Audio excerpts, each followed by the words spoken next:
Hi guys, welcome to Shrofile. My name is Simran Keswani and today in this video I will be talking about the objective of an interview. Now you must be thinking, why are we talking about the objective of an interview while we can directly dive into the preparation of it? So here's the thing. Always remember that intent is prior to content. Now what do I mean by that? What I mean by that is, अगर हमें पता ही नहीं होगा कि interviewer किस perspective से question पूछ रहा है, तो या तो हम हमेशा गलत आंसर देंगे और we will always stumble upon the question, right?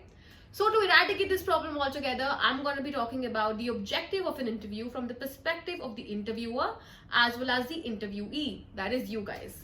So without further ado, let's get started. Now let's understand the objective of an interview from the perspective of an interviewer. But firstly, who is an interviewer?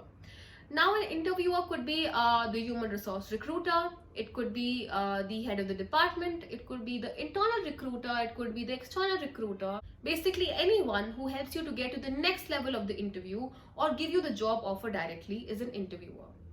Now, what happens is, whenever any candidate goes for an interview, they start going on and on and on about their own qualifications, strengths, weaknesses, and so on, without understanding what does the interviewer expects out of them.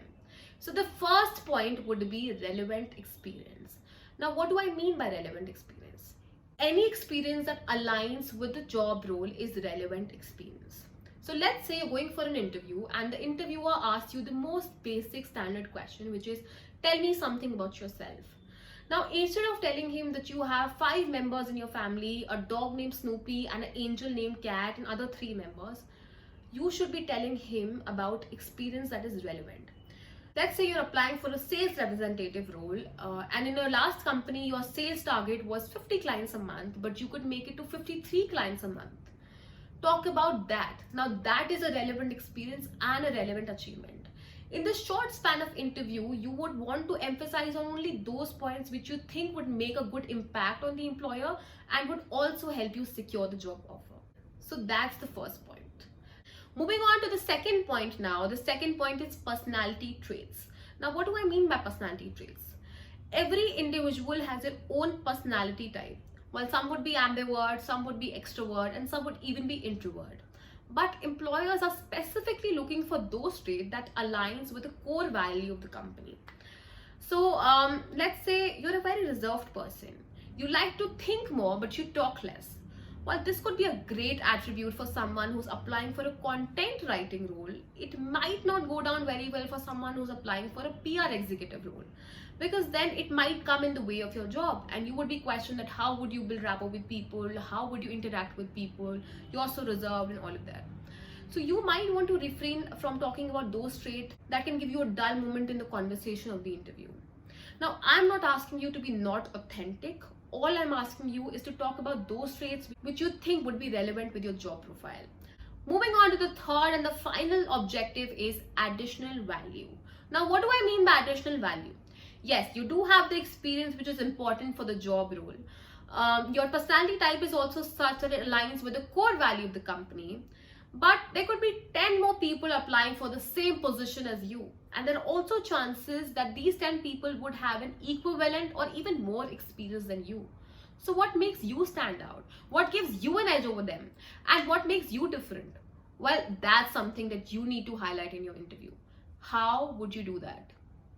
Well, remember one thing. Whenever an interviewer is hiring a candidate, they're not only looking for someone who has relevant experience or whose personality aligns with the company's culture, but they're also looking for someone who can make their life easy. How do you make them believe that you're this person who can make their life easy?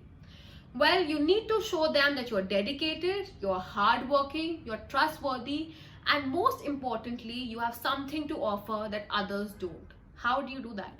So let's say you're applying for a fashion and beauty content writing role and you also maintain a fashion blog on WordPress or maybe some other social media platform of yours.